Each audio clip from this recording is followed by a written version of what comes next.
Hi friends, இன்றைக்கி சாந்தா சமையலில் சுவையான மீன் வறுவல் எப்படி செய்கிறதுங்கிறத பார்க்க போகிறோம். வாங்க அதற்கான செய்முறை விளக்கத்தையும் அதற்கான பொருட்களையும் பார்க்கலாம். இது எங்கள் அம்மா எனக்கு செய்கிறதுக்கு சொல்லி கொடுத்தாங்க. ஸோ அந்த செய்முறையை தான் உங்களுக்கு நான் சொல்ல போகிறேன். வாங்க வீடியோக்குள்ளே போகலாம். நான் மீன் வறுவல் செய்கிறதுக்கு 1.5 கிலோ வாவல் மீன் எடுத்துருக்கிறேன். இதுக்கு முக்கியமான இன்க்ரீடியன்ட் பார்த்திங்கன்னா பூண்டு தான். பூண்டு வந்து மீடியம் சைஸில் 4 எடுத்துருக்கிறேன். பெருஞ்சீரகம் 1 டேபிள் ஸ்பூனுக்கு வேணும். சின்ன ஜீரகம் 1/2 டீஸ்பூன் எடுத்துக்கலாம். மஞ்சள் தூள் 1 டேபிள் ஸ்பூனுக்கு யூஸ் பண்ணிக்கலாம், ஏன்னா கலர் முக்கியம் இல்லைங்களா, அதனால். மிளகு 1/2 டேபிள் ஸ்பூன் யூஸ் பண்ணிக்கலாம். காய்ந்த மிளகாய் 4லேருந்து 5 யூஸ் பண்ணிக்கலாம். மிளகாய்த்தூள் 1 டேபிள் ஸ்பூன் யூஸ் பண்ணிக்கலாம். உப்பு தேவையான அளவு. எலுமிச்சம்பழம் பாதி போதுங்க.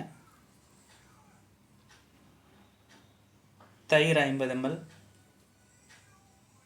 வாங்க அதுக்கான மசாலாவை நம்ம தயார் பண்ணிடலாம். மிக்சியில் நம்ம உரிச்சு வச்சுருக்க பூண்டு சேர்த்து நல்லா மைய அரைச்சிக்கலாம். இது பாருங்கள், இந்த மாதிரி பேஸ்ட்டாக நல்லா அரைச்சிக்கணும். ஸோ இதை தனியாக எடுத்து வச்சிடலாம். அதே ஜார்லேயே நான் அடுத்து இருக்கிற மசாலாவையும் நான் அரைக்க போகிறேன். அந்த ஜார்லேயே இப்போது 1லேருந்து 1.5 ஸ்பூன் அளவுக்கு பெருஞ்சீரகம் சேர்த்துக்கிறேன். பூண்டும் பெருஞ்சீரகம் தான் இம்பார்ட்டண்டான பொருட்கள். அது கூடவே 1/2 டேபிள் ஸ்பூன் அளவுக்கு சீரகம்,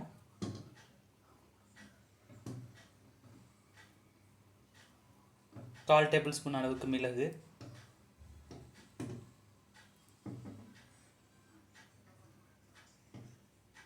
கருவேப்பிலை 1 இனுக்கு போட்டிருக்கேன்.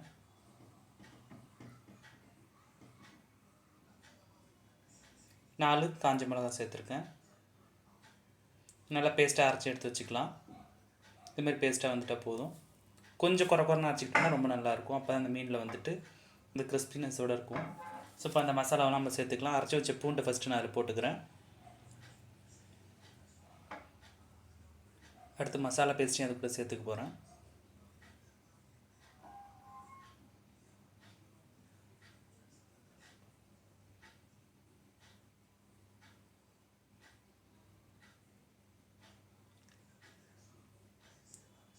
அடுத்து அது கூடவே 50 ml தயிரை சேர்த்துக்க போகிறோம். ரொம்ப தயிர் புளிச்சிருக்க வேணாம்.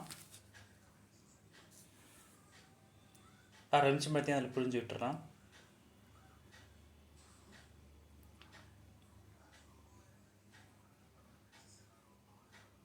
உப்பு 1 ஸ்பூன் அளவுக்கு சேர்த்துக்கிறேன்.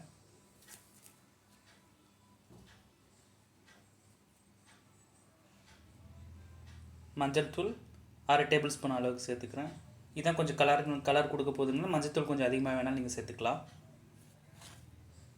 மிளகாய்த்தூள் 1 டேபிள் ஸ்பூன் அளவுக்கு சேர்த்துருக்குறேன். நம்ம ஆல்ரெடி மிளகாய் 4 சேர்த்துருக்கோம். மிளகு சேர்த்துருக்கிறதுனால இது அளவு அதுக்கு தகுந்த மாதிரி போட்டுக்கோங்க. எல்லா மசாலாவும் மிக்ஸ் ஆகிற மாதிரி இப்போ நம்ம மீனை நல்லா பரட்டி எடுத்து வச்சுக்கலாம். அடுத்து ஸ்டவ்வில் ஒரு தோசைக்கல் வச்சுட்டு கொஞ்சமாக எண்ணெய் சேர்த்துக்கலாம். இதுக்கு எண்ணெய் ரொம்ப யூஸ் ஆகாது. எண்ணெய் நல்லா சூடானதும் லோ ஃப்ளேமில் வச்சுக்கலாம்.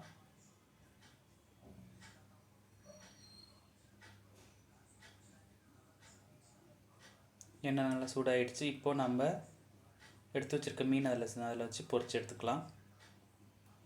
இந்த மாதிரி ஒவ்வொரு மீனாக தோசைக்கல்லில் வந்து வார்த்துக்கலாம்.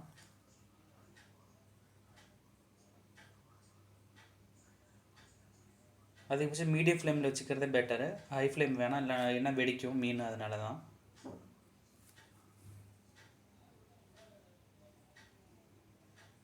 ஒரு 3 நிமிஷம் நல்லா வேகட்டும். அதுக்கப்புறம் மறுபடியும் நம்ம திருப்பி போட்டுக்கலாம். இந்த மாதிரி திருப்பி போட்டுக்கலாம். அதிகபட்சம் 5லேருந்து ஒரு 10 நிமிஷம் வெந்தால் போதும். மீன் வறுவல் ரெடி ஆகிடும்.